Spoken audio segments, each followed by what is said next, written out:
Hi friends, welcome to Lex Ganitham.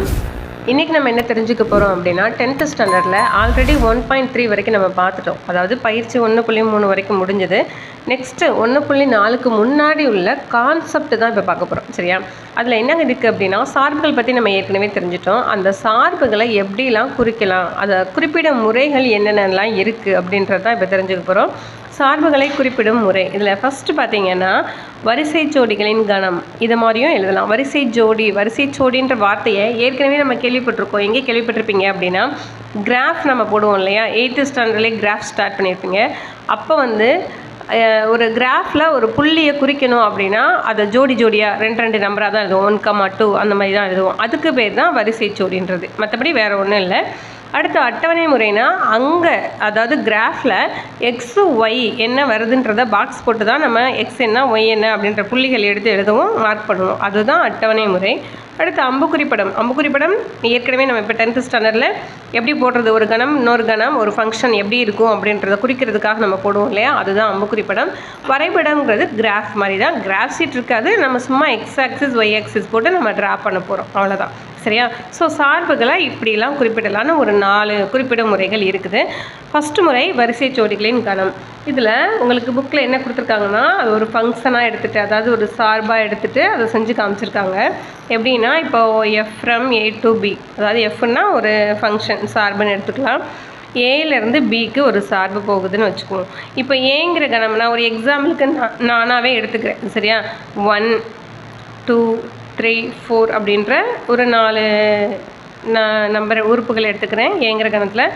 பிங்கிற கணத்துலேயும் அதே மாதிரி ஒரு 4 உறுப்புகள் எடுத்துக்கிறேன், 2, 4, 6, 8 அப்படின்னு சொல்லிட்டு. சரியா? ஸோ இதை எப்படி குறிக்கலாம் அப்படின்னு அவங்க போட்டிருக்காங்கன்னா f equal to x comma y. Y f of x தான். இந்த எக்ஸுங்கிறது என்னென்னா ஏல இருக்கும், ஏங்கிற கணத்தில் இருக்கும் அப்படின்னு போட்டிருக்காங்க. சரியா? ஸோ இப்போ இது ரெண்டையும் வரிசை ஜோடியாக நம்ம எஃப்ங்கிற கணத்தில் எப்படி எழுதலாம் அப்படின்னா எஃப் ஈக்குவல் டு இந்த மாதிரி ப்ராக்கெட் ஸ்டார்ட் பண்ணிக்கோங்க, கன அடைப்புக்குறி ஸ்டார்ட் பண்ணிவிட்டு 1, 2. இங்கே 1 இருக்குது, இங்கே ஃபஸ்ட் நம்பர் என்ன 2 இருக்குது. ஸோ 2. அடுத்து 2, 4, 3, 6, 4, 8. அவ்வளோதான். இதுக்கு பேர் தான் வரிசை ஜோடி. அந்த வரிசை ஜோடி அப்படின்னு கொடுத்துருக்காங்க இல்லையா, அதுலேயே நம்மளுக்கு தெரிஞ்சிடும்.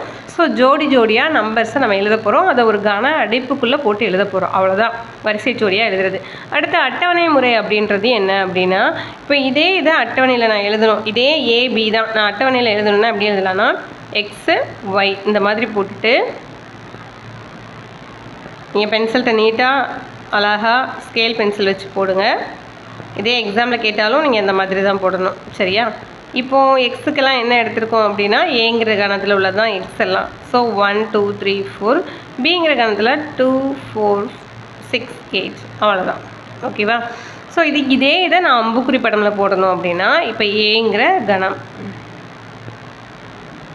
நெக்ஸ்ட்டு பிங்கிற கணம்.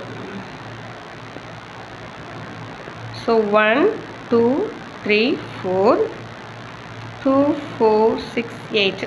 ஸோ 1லேருந்து 2க்கு போகுது, 2லேருந்து 4க்கு, 3லேருந்து 6க்கு, 4லேருந்து 8க்கு. இந்த மாதிரி போகிறது தான் அம்புக்குறி படம். இதுவே வரைபடம் அப்படின்ற போது நம்ம என்ன சொன்னோம், கிராஃப் ஷீட்டில் போடுறதுன்னு சொன்னோம். ஸோ ஸ்கேல் பென்சில் எடுத்துகிட்டு அது கிராஃபில் நம்ம எப்படி போடுவோமோ அதே மாதிரி போட்டு காமிக்கிறது தான். ஓகேவா? எல்லாருக்குமே எக்ஸ் ஆக்சிஸ் ஒய் ஆக்சிஸ் எப்படி ட்ரா பண்ணணும் அப்படின்னு தெரியும். இப்போ நம்ம இந்த மாதிரி செங்குத்தாக போடுறது ஒய் ஆக்சிஸ்ன்னு சொல்லுவோம், கிடைமட்டமாக போடுறத எக்ஸ் ஆக்சிஸ்ன்னு சொல்லுவோம். ஒய் எக்ஸ் இங்கே 0 ஸ்டார்ட் ஆகும். சரியா? இப்போ நம்ம என்ன பண்ணுவோம், ஒரு சென்டிமீட்டருக்கு இடையில கரெக்டாக 1, 2, 3, 4 இந்த மாதிரி மார்க் பண்ணுவோம். அதே மாதிரி இங்கேயும்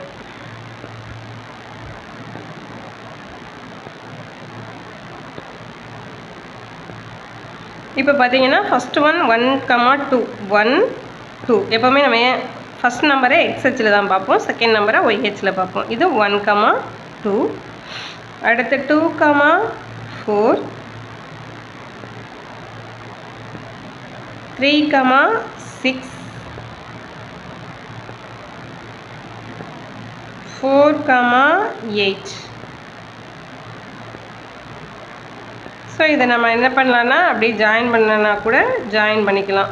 இது வந்து நீங்கள் கரெக்டாக 1 சென்டிமீட்டர் எடுத்து போடும்போது உங்களுக்கு கரெக்டாக அளவு வந்து வரும். கரெக்டாக அளவு வரும். அதுக்கப்புறமா எப்போ நம்ம எக்ஸ்ஹெச் ஒய்ஹெச் போட்டாலுமே அதுக்கு கண்டிப்பாக அளவு திட்டம் எழுதணும். ஸோ அளவு திட்டம் எக்ஸ்ஹெச்சில் 1 சென்டிமீட்டர் ஈக்குவல் டு நம்ம இங்கே 1 தான் எடுத்திருக்கோம், 1 2 3 தான் எடுத்திருக்கோம். ஸோ 1 அலகு. அதே மாதிரி இப்போ ஒய்ஹெச்சாக இருந்தால் ஒய்ஹெச்சில் 1 சென்டிமீட்டர் ஈக்குவல் டு இங்கே நான் எப்படி எடுத்திருக்கேன்னா இங்கேயும் 1 2 3 தான் எடுத்திருக்கேன். ஸோ அதே மாதிரி 1 அலகுன்னு எழுதினாலே போதும். ஓகேவா? ஸோ இவ்வளோ தான். இதை மாதிரி மாடலில் அடுத்தவங்களுக்கு எடுத்துக்காட்டு 11 ஒன்று கொடுத்துருப்பாங்க. இதை மாதிரி ஒரு சார்பு அவங்க கொடுத்துருப்பாங்க. அதுக்கு இந்த 4 முறையிலையும் நீங்கள் குறிப்பிடும் முறைகளில் எழுதுங்க அப்படின்னு சொல்லுவாங்க. ரொம்ப ரொம்ப இம்பார்ட்டண்டான சம். நெக்ஸ்ட் நம்ம அந்த சம் பார்க்கலாம். ஓகேவா? Okay friends, thank you.